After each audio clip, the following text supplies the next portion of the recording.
Oppenheimer presenta. Llega a usted por cortesía de Banco Falabella. Hablamos mirándote a los ojos.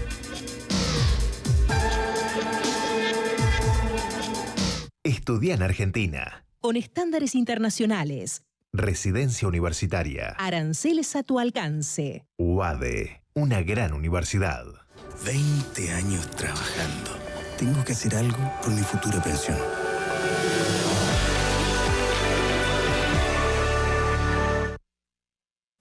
¿Sabías que según un estudio de la Universidad de Oxford, casi la mitad de los trabajos actuales podrían dejar de existir en 10 años? La inteligencia artificial llegó para quedarse. ¿Cómo te va a afectar la automatización? ¿Cuáles son los trabajos del futuro? Andrés Oppenheimer te lo cuenta en su nuevo libro, Sálvese quien pueda. Y no te quedes atrás. Encuéntralo en librerías.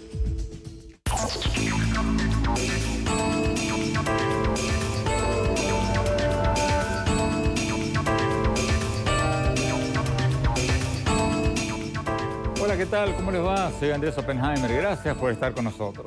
Hoy vamos a analizar las proyecciones económicas para Estados Unidos y América Latina este año. ¿Va a ser un año bueno, regular o malo para nuestros países? ¿Y qué países van a crecer más y cuáles menos? Y la otra pregunta del $1.000.000. ¿Por qué los países asiáticos están logrando reducir la pobreza muchísimo más que los latinoamericanos? Le vamos a preguntar todo esto y mucho más a Alicia Bárcena, la secretaria ejecutiva de la Comisión Económica para América Latina y el Caribe de las Naciones Unidas, la CEPAL. Vamos a ver lo que nos dijo y luego vamos a escuchar los pronósticos de Joydeep Mukherjee, director de Calificaciones Soberanas para América Latina de la agencia calificadora Standard & Poor's, que nos va a acompañar desde nuestros estudios en Nueva York, y Catherine Rooney, jefa de investigaciones estratégicas de Baltic Capital Markets, que nos va a acompañar aquí en nuestros estudios de Miami. Y más tarde en el programa vamos a hablar de una singular propuesta ante las Naciones Unidas para crear un Tribunal Internacional contra la Corrupción. ¿Escucharon bien? Un Tribunal Internacional contra la Corrupción. Y una lista negra, hacer una lista negra de empresas corruptas para que los países latinoamericanos se puedan pasar información unos a otros de empresas acusadas de actos corruptos. ¿Va a funcionar eso? ¿O se prestaría para que los presidentes pongan a sus enemigos políticos y empresarios que no están con ellos en esa lista y los embarren ante todo el mundo? Vamos a hablar con el ministro de Relaciones Exteriores de Colombia, Carlos Holmes Trujillo, que fue quien hizo esta propuesta ante las Naciones Unidas. ¿Cuál es la realidad de lo que está sucediendo hoy? El fenómeno de la corrupción está golpeando todos los continentes, en mayor o menor magnitud. Se han venido haciendo esfuerzos, no hay duda. Tenemos la Convención Interamericana de Lucha contra la Corrupción, tenemos la Convención de Naciones Unidas contra la Corrupción, pero el fenómeno se sigue presentando. Y es de tal magnitud que ya representa el 5% del Producto Bruto Mundial. ¿Cuál es el efecto del fenómeno de corrupción? Acaba con la credibilidad, destroza la ética pública, incrementa el descontento de la ciudadanía frente a los gobiernos y genera fenómenos de ingobernabilidad por esa razón. Y después vamos a preguntarle a un experto anticorrupción si esta idea de crear una Corte Internacional contra la Corrupción es viable o no. Vamos a tener con nosotros desde Costa Rica a Eduardo Núñez, un ejecutivo de la organización no gubernamental Transparencia Internacional. Bueno, empecemos con los pronósticos económicos de la CEPAL para América Latina. Como todos los años, la CEPAL, esta Comisión Económica de las Naciones Unidas, publicó a comienzos de año su reporte sobre el panorama social de América Latina con cifras de pobreza y proyecciones económicas para todos los países de la región. Y para resumirlo de alguna forma, el pronóstico que hicieron para América Latina es de un crecimiento bastante mediocre. Dice el informe que la región va a crecer menos que el promedio de las demás regiones del mundo. Veamos lo que nos dijo Alicia Bárcena, la directora ejecutiva de la CEPAL.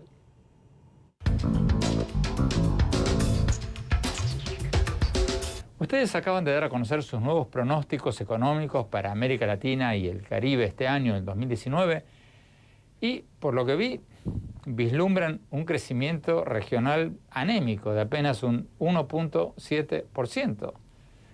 Eso es un poco deprimente, ¿no? ¿Cómo lo ven ustedes? Mira, en realidad yo creo que hay una preocupación en general por el magro crecimiento a nivel global y desde luego a nivel regional. Eso es una enorme preocupación. Es un crecimiento muy mediocre el que pensamos se va a lograr este año y por varias razones, digamos, hay varios temas que están ahí. Hay economías y ahí sí que hay una gran heterogeneidad. En este momento es muy difícil hablar de que Sudamérica tiene un comportamiento, Centroamérica otro, pero sin duda hay una gran heterogeneidad. Yo te diría, por ejemplo, hay economías como el caso de Chile, que va a crecer cerca del 3,9%. Una economía fuerte que va a seguirse consolidando, que va a tener, digamos, una actividad importante. Tenemos otros países como Paraguay, que ha tenido también un desempeño importante en la región y que sobre todo ha tenido muy buenas cosechas de soja. Pero tenemos casos como Brasil, que Brasil ha pasado por periodos muy complejos y Brasil realmente en el 2018 se espera un crecimiento de 1,3%.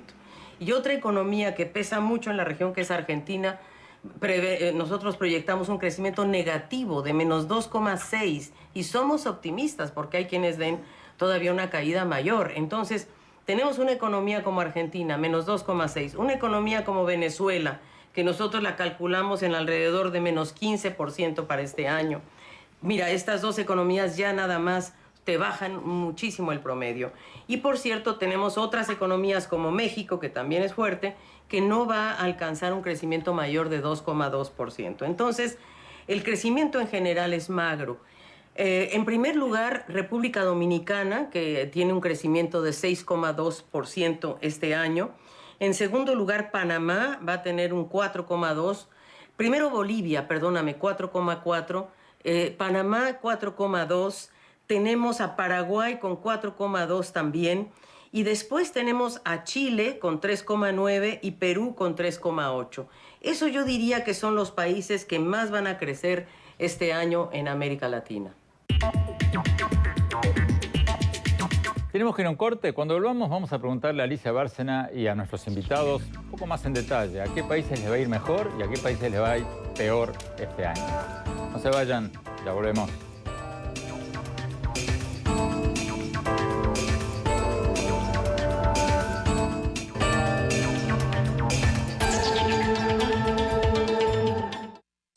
Cuando cambias tus CMR puntos, cambias de aire,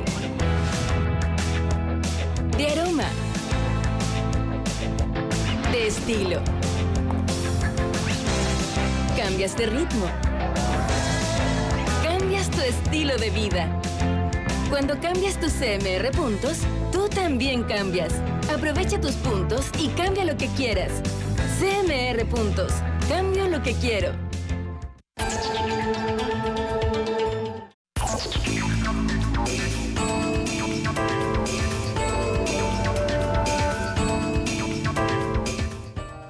Muchas gracias por seguir con nosotros. Estamos analizando los pronósticos económicos para América Latina de este año. Seguimos hablando con Alicia Bárcena, la secretaria ejecutiva de la Comisión Económica para América Latina y el Caribe de las Naciones Unidas. Después vamos a hablar con el director para América Latina de la agencia calificadora Standard & Poor's y con Catherine Rooney de Pultic Capital Markets. Vayamos a la entrevista con Alicia Bárcena y después seguimos con ellos. Veamos.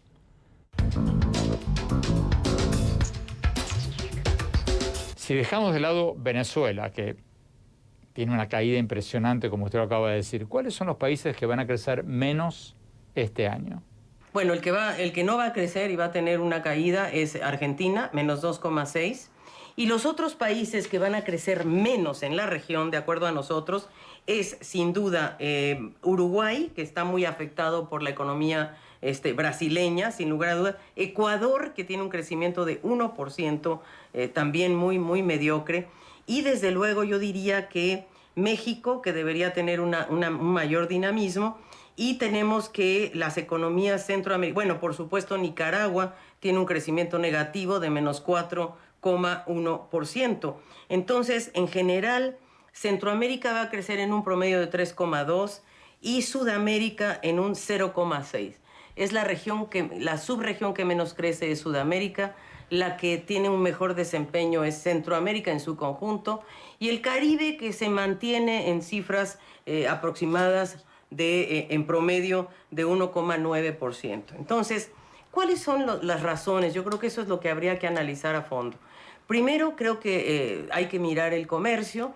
Sin duda, Centroamérica y México siguen exportando, vamos a decir, a Estados Unidos. A pesar de todo esto que ha sucedido, México sigue siendo un exportador muy importante a Estados Unidos y lo mismo Centroamérica.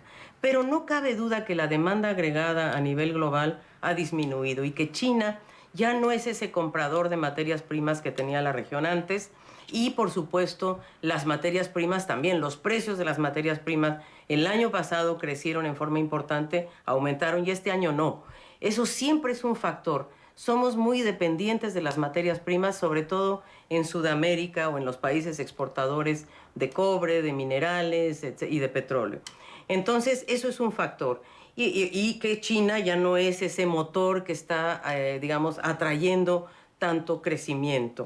Y por otra parte, Europa, que también es una región que es un importante socio comercial de la región, tampoco repunta en el crecimiento lo suficiente como para poder ser un demandante. Entonces, tenemos una economía global compleja. Estados Unidos sigue creciendo. La verdad, Estados Unidos es la economía que más crece este año, con bajo desempleo, y que está jalando sobre todo las exportaciones de Centroamérica y México. Vamos a New York. Jorip Mukherjee, de la agencia calificadora Standard & Poor's. Jorip, cuando le preguntamos a Elisa Bárcena cuáles son los países que menos van a crecer este año, aunque no va a ser el que menos va a crecer, el primero que ella mencionó es Argentina.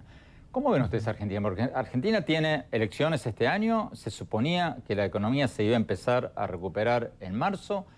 ¿Se va a recuperar, crees tú, o la cosa no pinta bien? Se va a recuperar, pero es dudoso que se recupere tan temprano como tal vez dice el gobierno, porque obviamente hay problemas con la implementación de la política monetaria y bajar la tasa de inflación. Es un problema complejo. Pienso que sí, técnicamente la economía va a recuperar este año, pero tal vez con una tardanza de unos meses más que en comparación con las expectativas del gobierno, pero tal vez antes de las elecciones en octubre. ¿Cuánto creen ustedes que va a crecer o decrecer Argentina este año? Para el año en total, menos crecimiento negativo, tal vez alrededor de 1.45%, debido a la caída en la primera mitad del año. Pero pienso que la gente no va a sentir un crecimiento porque son cambios en el margen. Obviamente este año no va a ser muy difícil para la gente y el gobierno, pero técnicamente la recuperación puede empezar tal vez en la segunda mitad del año.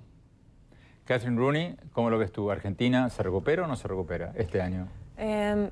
Va a seguir en contracción sin duda alguna, pero a un ritmo inferior que el año pasado. O sea, de que va a crecer menos, pero no tan feo como el año pasado. Entonces, algo de mejora vemos.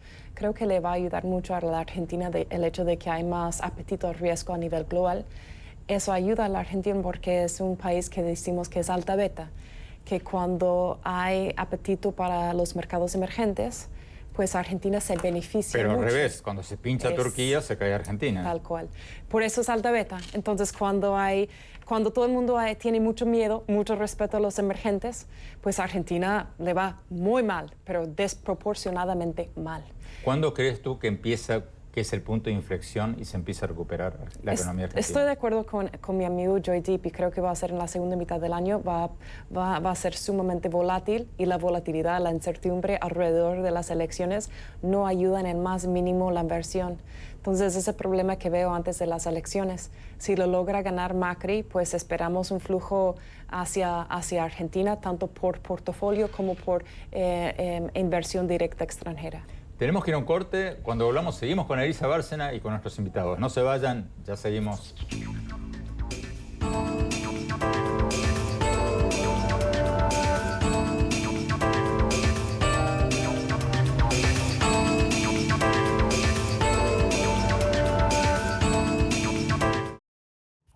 Hola, soy Andrés Oppenheimer. En muy poco tiempo estaré en México y en España presentando mi libro Sálvese quien pueda, sobre cómo los robots y las computadoras inteligentes están reemplazando a abogados, banqueros, médicos y muchas otras de nuestras ocupaciones.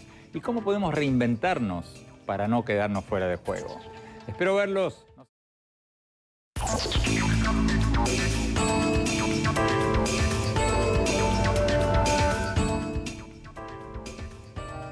Gracias por seguir con nosotros. Estamos analizando los nuevos pronósticos económicos para América Latina de la CEPAL y otras instituciones que miden el crecimiento de los países.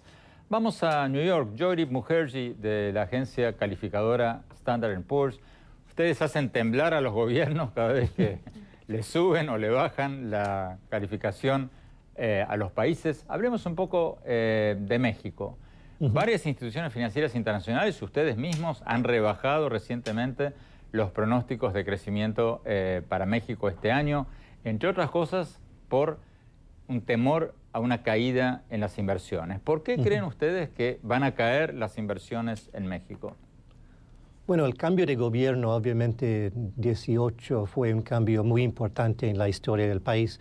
No fue como el cambio de 2006, 2012. Entonces, dado el hecho que hay una nueva norte, digamos, en la política económica del país, obviamente ha habido un impacto sobre el nivel de confianza de los inversionistas, y también lo que pasó con el nuevo aeropuerto de la Ciudad de México dañó muchísimo la inversión privada.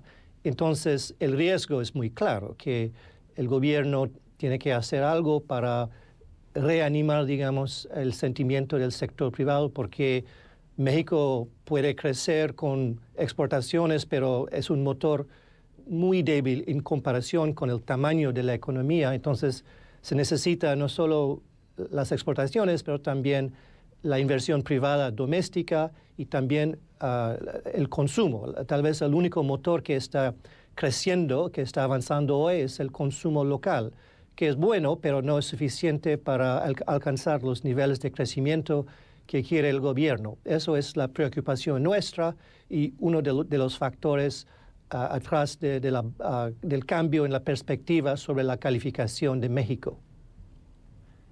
Joydeep, ¿en cuánto calculan ustedes el crecimiento de México este año? Y quisiera que contestes la pregunta que tú mismo acabas de hacer.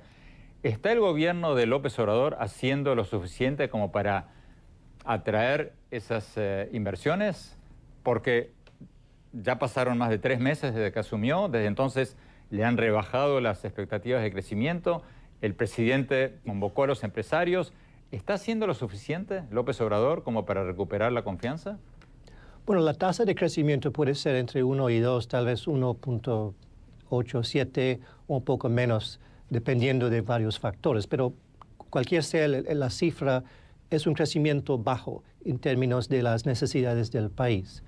Bueno, en cuanto al gobierno, bueno, hay que esperar un poco, porque cuando hay un cambio de gobierno, no con ese gobierno, siempre hay una tardanza en la implementación de políticas y el gasto público, y obviamente ahora hay más preguntas sobre el rumbo de las políticas en los años que vienen. Entonces, pienso que es prematuro hoy pronosticar qué va a pasar por los 3-4 años en promedio, pero obviamente hay un punto de interrogación sobre la capacidad de este gobierno de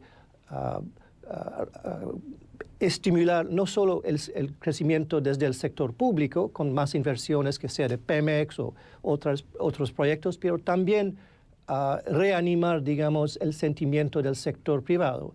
Y tenemos que esperar un poco, porque este gobierno también tiene un compromiso muy público para mantener la estabilidad monetaria, autonomía del Banco Central y también para promover inversiones locales. Entonces, obviamente, hoy es un momento muy difícil, tal vez de transición hacia una nueva orientación, pero mejor esperar. Catherine Rooney, tus inversionistas muchas veces te dicen, no, yo no quiero esperar, dime ya, ¿invierto o no invierto en México? Es muy curioso la dinámica, Andrés, porque hay consenso muy fuerte en contra de México y muy a favor de Brasil. Es lo que dicen un one-side bet, o sea, es una apuesta de un solo lado. Los inversionistas están enamorados de Brasil y desencantados con México. Desencantados totalmente. Entonces, a mí me llama la atención ver la diferencia. O sea, es un contraste tan fuerte, Andrés, porque tienes el mismo día, el voto del aeropuerto es el mismo día en que Brasil nombró Bolsonaro de presidente. O sea, la divergencia de tendencias de ese momento es casi poética. La bolsa de Brasil se disparó y la de México. Tal cual. Entonces, en este momento yo creo que el consenso es muy, muy, muy fuerte en contra de México, a favor de Brasil, que me hace pensar. Me hace pensar que capaz hay una posibilidad de que México y AMLO en algún momento dice algo que el mercado ve como amigable a los mercados y empieza a haber más interés en México. Y por lo contrario, en Brasil, donde todo está descontado de que va a ser una maravilla, Bolsonaro quizás tarda demasiado o quizás no logra hacer... ¿Pero tú viste alguna señal de que eso puede ocurrir hasta ahora? Bueno, Bolsonaro creo que es poco probable de que van a lograr reforma de pensiones antes de junio, que es lo que muchos están contemplando. Pues creo que en México no vemos ningún tipo de optimismo todavía del del gobierno de que están tratando de buscar más inversión. Pero te tengo que decir, Andrés, le conviene mucho a México el hecho de que hay mucho más apetito hacia riesgo, emergentes pintan bien, y hay flujos hacia México, si lo pueden creer. Incluso la apreciación del peso ha sido importante y hay flujos de portafolio buscando rendimiento hoy en día en México. Interesante. Tenemos que ir a un corte, ya volvemos. No se vayan, ya volvemos.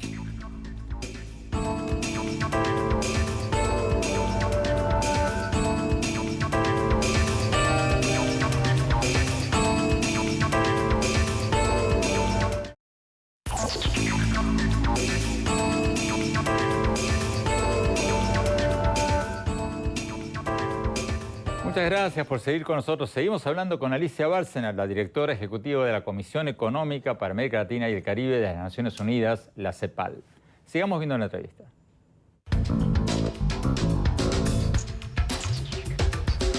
¿Por qué los asiáticos bajaron la pobreza tanto más que nosotros los latinoamericanos? Porque, según el Banco Mundial, la pobreza extrema en el mundo cayó dramáticamente en los últimos 30 años. Hay muchísimos menos pobres o muy pobres que antes.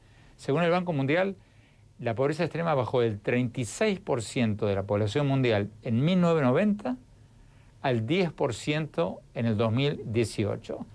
Pero bajó muchísimo más en China e India que en América Latina. ¿Por qué?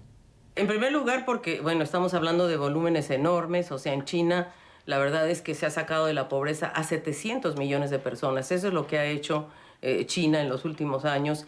Y lo ha logrado también a base de, primero que nada, una gran transformación estructural de sus economías, en donde la gente ha migrado de las zonas rurales a las zonas urbanas. También hay un factor muy importante que es la productividad.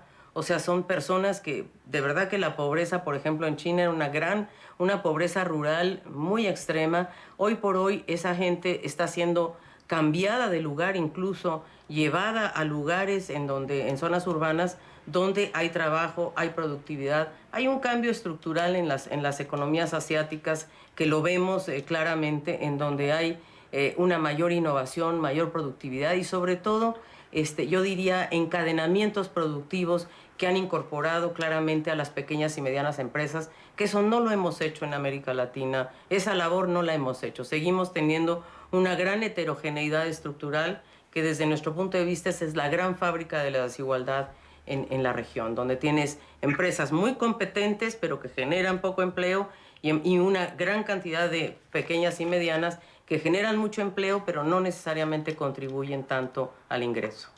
Honestamente, Alicia Bárcena, ¿usted es optimista o pesimista de que se va a reducir la pobreza extrema en América Latina en los próximos 3, 4 o 5 años? Mira, hemos hecho una proyección en el panorama mismo que seguro tienes en las manos, donde vemos qué países van a llegar o no al 2030 con la eliminación total de la pobreza extrema, sobre todo. Y yo te diría que hay 3 grupos de países. Hay países en donde la pobreza extrema es menos del 5%. Esos países son Argentina, Chile, Uruguay, Costa Rica. Son 4 países en donde esos 4 seguro van a lograr esa meta de eliminar la pobreza extrema, creemos nosotros, somos optimistas. Hay un segundo grupo de países que la pobreza está entre 15 y 25%. Y esos países podríamos decir que al 2030 no van a poder eliminar la pobreza, van a seguir teniendo rezagos muy importantes, pero están haciendo grandes esfuerzos para lograrlo. Y ahí está Colombia, ahí está Ecuador, ahí hay varios países de Centroamérica y tenemos, por supuesto, digamos, algunas economías que verdaderamente han hecho esfuerzos muy altos. Y luego tenemos un tercer grupo de países que tienen una pobreza mayor de 35%. Esos no llegan ni de broma al 2030. Y estamos hablando de México, estamos hablando de Bolivia, estamos hablando de Honduras y Haití, por supuesto, que son grupos de... Entonces, en estos tres grupos yo te diría, el optimismo es heterogéneo. Hay un grupo de países que sí lo va a lograr, eliminar la pobreza extrema y bajar la pobreza en varios décimas, pero no así, sobre todo el extremo que está por encima del 35%.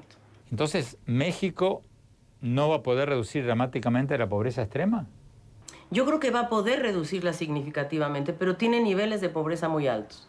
En México tú tienes niveles de pobreza cerca, por lo menos de acuerdo a las mediciones nuestras, cerca del 40% de pobreza y de pobreza extrema, pues alrededor del 17-18%. Entonces, ahí tienes tú un problema muy serio. Creo que van a hacer grandes esfuerzos para disminuir la pobreza extrema con estos programas de adultos mayores, de jóvenes, de ingreso medio. Creo que hay programas muy concretos en México de ataque directo a la pobreza extrema.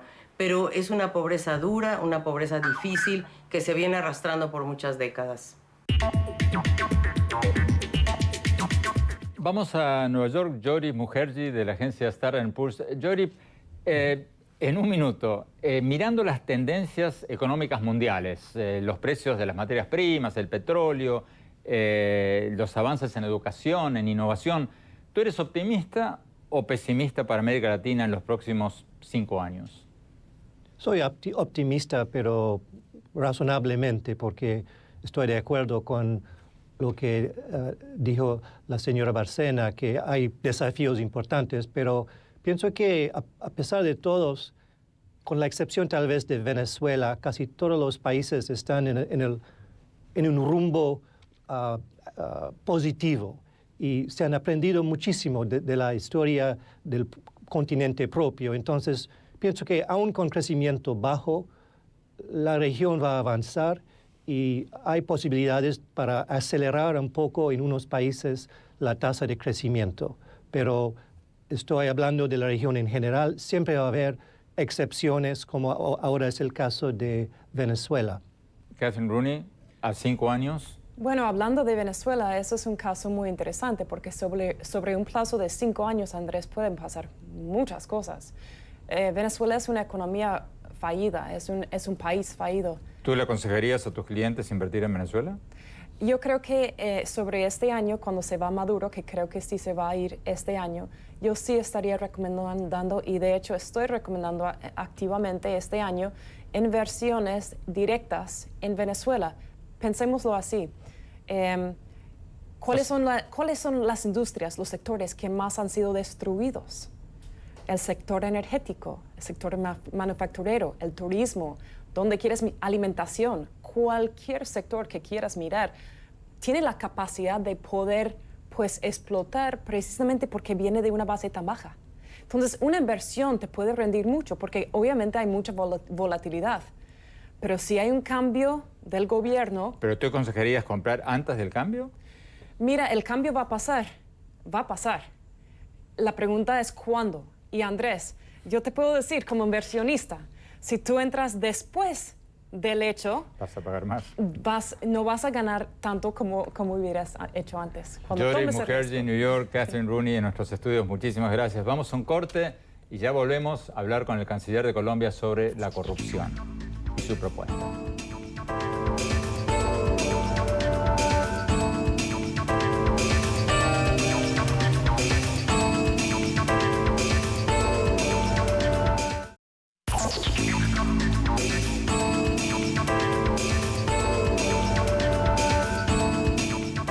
Gracias por seguir con nosotros. Colombia y Ecuador están proponiendo la creación de una Corte Internacional contra la Corrupción. Escucharon bien, una Corte Internacional contra la Corrupción para perseguir a los políticos corruptos cuando los fiscales de sus propios países no lo están haciendo.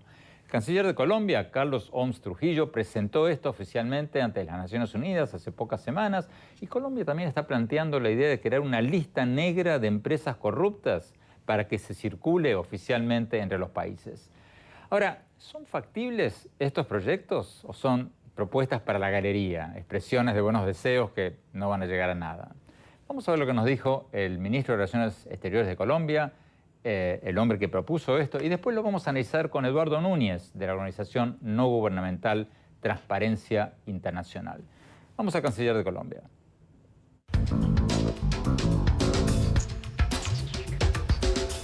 Canciller, hablemos sobre la propuesta de Colombia para combatir la corrupción. Usted propuso ante las Naciones Unidas la creación de una Corte Internacional contra la Corrupción, así como la Corte Penal Internacional para combatir los crímenes de lesa humanidad. Cuéntenos un poco cómo funcionaría esa Corte. A ver, Andrés, ¿cuál es la realidad de lo que está sucediendo hoy? El fenómeno de la corrupción está golpeando todos los continentes, en mayor o menor magnitud. Se han venido haciendo esfuerzos, no hay duda. Tenemos la Convención Interamericana de Lucha contra la Corrupción, tenemos la Convención de Naciones Unidas contra la Corrupción, pero el fenómeno se sigue presentando. Y es de tal magnitud que ya representa el 5% del Producto Bruto Mundial. ¿Cuál es el efecto del fenómeno de corrupción? Acaba con la credibilidad, destroza la ética pública, incrementa el descontento de la ciudadanía frente a los gobiernos, y genera fenómenos de ingobernabilidad por esa razón. ¿Cómo? Buena parte del fenómeno de la corrupción tiene que ver con el soborno transnacional. Colombia cree, liderada por el presidente Duque, que así como el mundo se puso de acuerdo para crear la Corte Penal Internacional a fin de combatir la impunidad, es hora de que haga lo mismo a efecto de crear la Corte Internacional Anticorrupción para combatir el soborno transnacional. Pero, ¿cuán viable es esto? Porque los escépticos en su propio país dicen que Colombia ni siquiera pudo aprobar un referéndum para aumentar las medidas contra la corrupción el año pasado y que hacerlo internacionalmente sería más difícil aún. ¿Qué responde usted al argumento de que va a ser muy, muy difícil hacer esto? Andrés, que sí se puede. Y además ese es un elemento fundamental en la lucha contra la corrupción, como ha quedado demostrado en aquellas naciones que se han convertido en un ejemplo de lucha eficaz contra la corrupción. Lo primero que tiene que hacer una sociedad, y en este caso la sociedad global, es partir de la base de que es perfectamente posible combatir la corrupción y derrotarla. De manera que Colombia se va a dedicar a mostrarle al mundo entero no solamente la iniciativa, a invitar a que nos acompañen en este esfuerzo gigantesco, sino que partirá de la base como un punto de partida fundamental de que sí es posible combatir eficazmente la corrupción. Pero ¿qué haría esta Corte, canciller, concretamente? Fortalecer los mecanismos de cooperación, adelantar procesos contra la corrupción en el caso de que las autoridades nacionales no actúen porque no quieren o porque no pueden, señalar sanciones mucho más severas, definir inhabilidades mucho más contundentes contra las empresas que sobornen funcionarios. Es que, Andrés, hay que ver el resultado de los estudios que han hecho organismos muy serios en esta materia. Los números que arrojan son aterradores y por eso usted lo ve en el debilitamiento de la institucionalidad en muchos países del mundo. Es hora de emprender este esfuerzo porque si algo afecta la gobernabilidad y la credibilidad en el sistema democrático es el fenómeno de la corrupción. ¿Eso incluiría una lista negra de empresas corruptas como escuché sugerir en algún momento a su gobierno? Pero por supuesto, es que las medidas que se tomen tienen que ser aleccionadoras. Esa lista negra de empresas corruptas tiene que existir, no faltaría más. Que se permita que una empresa corrompe, que una empresa soborna funcionarios y después, de manera muy campante, pueda seguir contratando en distintas naciones. Si queremos derrotar eficazmente la corrupción, tenemos que dar esos pasos. repito, como lo han demostrado naciones que han sido muy exitosas en su lucha contra la corrupción. Pero ¿se puede hacer eso en países con sistemas de justicia que en muchos casos están totalmente politizados? Por ejemplo, si una empresa condenada, porque supongo que estamos hablando de empresas condenadas por actos de corrupción, pero si una empresa, por ejemplo, condenada en Venezuela por presunta corrupción, ¿sería justo penalizar a esa empresa en todos lados cuando eso puede ser una decisión de una corte, de un tribunal totalmente politizado, adicto al régimen de Maduro, por ejemplo? Ese es el gran esfuerzo que tenemos que hacer. Y de allí que bien puede aplicarse en la Corte Internacional Anticorrupción el mismo principio que se aplica en la Corte Penal Internacional, que es el principio de la subsidiariedad. Es decir, que la Corte actúa cuando quiera, que los sistemas nacionales no lo hacen porque no quieren o porque no pueden. Allí hay una puerta de entrada a una acción internacional más eficaz. Y por eso le señalo, Andrés, que el mundo se puso de acuerdo en la creación de la Corte Penal Internacional para combatir la impunidad. Allí hay un ejemplo de principios, de valores y de criterios que pueden guiar también la edificación de la Corte Internacional Anticorrupción para que ésta sea eficaz. Vamos a Costa Rica. Eduardo Núñez, de Transparencia Internacional. Eduardo, ¿cuán factible es esta propuesta de Colombia de crear una Corte Internacional contra la corrupción? ¿Es un proyecto viable? ¿Ustedes lo apoyan? Mire, Andrés, en realidad toda iniciativa nacional o internacional que venga a fortalecer el combate a la corrupción es una iniciativa bienvenida.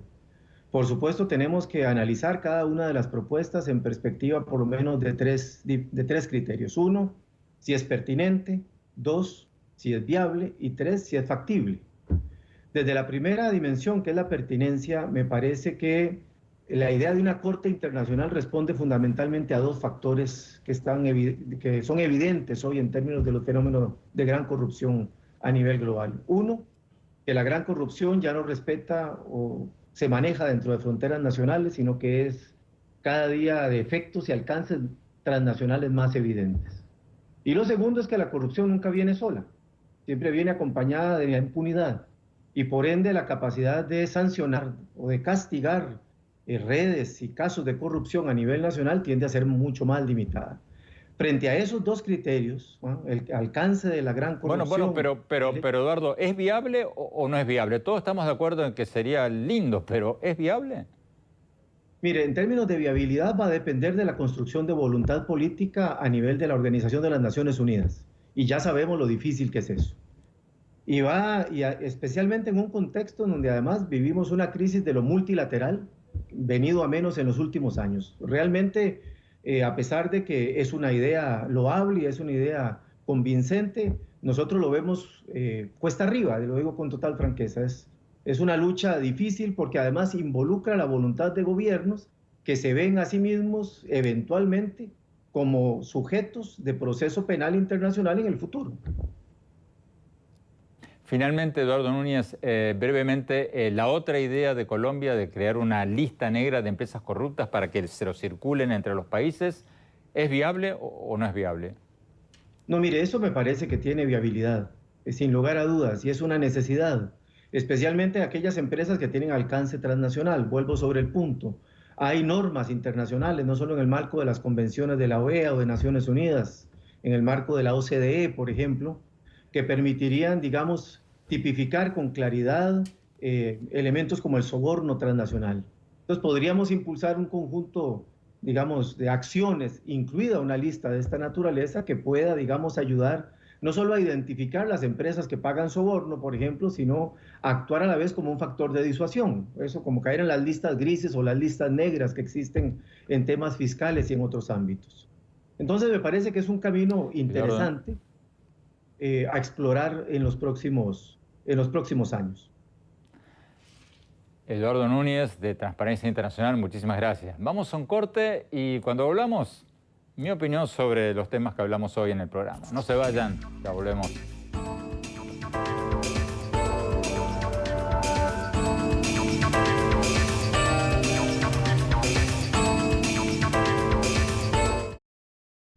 Hola, soy Andrés Oppenheimer. En muy poco tiempo estaré en México y en España presentando mi libro Sálvese quien pueda, sobre cómo los robots y las computadoras inteligentes están reemplazando a abogados, banqueros, médicos y muchas otras de nuestras ocupaciones. Y cómo podemos reinventarnos como personas y como países para no quedarnos fuera del juego. Espero verlos.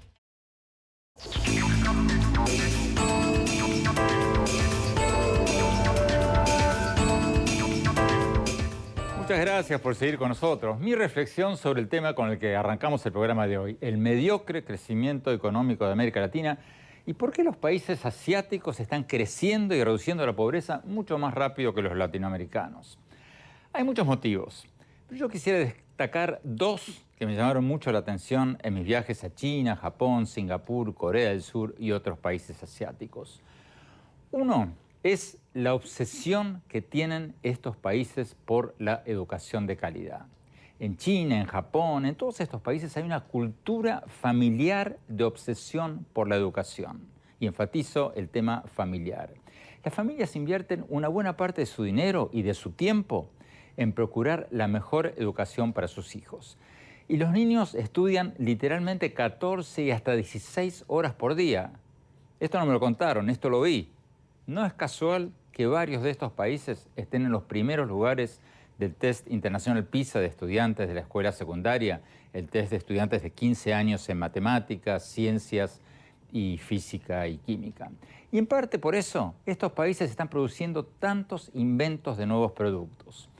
Fíjense este caso, Corea del Sur, un país asiático, registra unas 18.000 patentes por año en el registro de patentes y marcas de Estados Unidos. 18.000.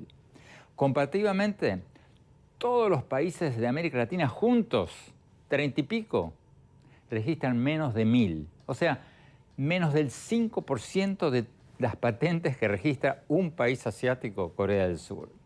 Entonces, no es casual que Corea del Sur crezca mucho más y haya reducido la pobreza mucho más que América Latina, porque tiene una población muy bien educada que produce automóviles, productos de alta tecnología, todos esos productos que valen mucho más que las materias primas que producen muchos países latinoamericanos.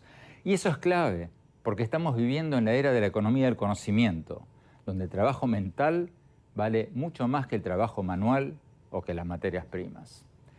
Y el segundo motivo por el cual estos países están reduciendo la pobreza mucho más rápido que los latinoamericanos, el segundo motivo que creo que vale la pena mencionar es que muchos países asiáticos, tanto dictaduras como democracias, ahorran en los años de las vacas gordas para poder mantener los servicios sociales en los años de las vacas flacas.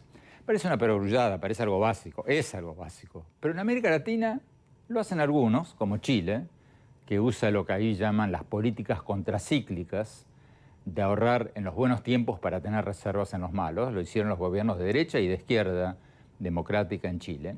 Pero en muchos otros países tenemos gobiernos populistas que se gastan todo lo que entra y después le echan la culpa al próximo gobierno y que se arregle como pueda.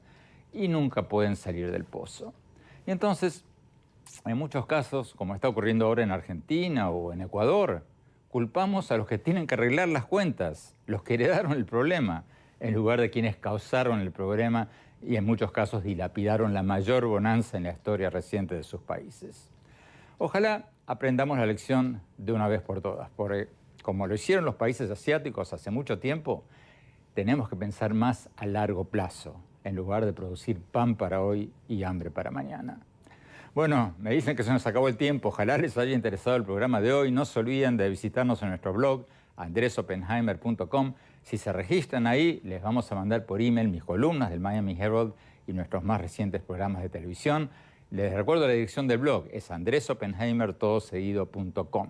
Y síganos en nuestro Twitter, en @OppenheimerA, en nuestra página de Facebook y ahora también en Instagram, en Andrés Oppenheimer Oficial. Muchas gracias por habernos acompañado. Hasta la semana próxima.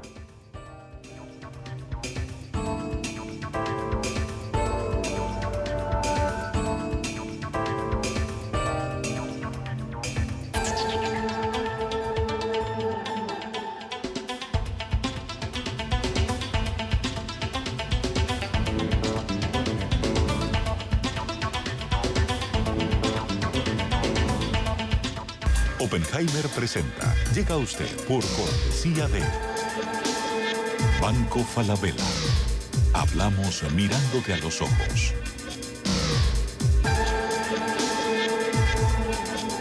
Estudia en Argentina. Con estándares internacionales. Residencia universitaria. Aranceles a tu alcance. UADE, una gran universidad. 20 años trabajando. Tengo que hacer algo por mi futura pensión.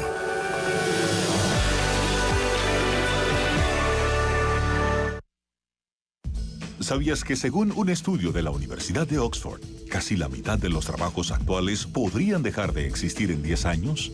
La inteligencia artificial llegó para quedarse. ¿Cómo te va a afectar la automatización? ¿Cuáles son los trabajos del futuro? Andrés Oppenheimer te lo cuenta en su nuevo libro, Sálvese quien pueda. Y no te quedes atrás. Encuéntralo en librerías.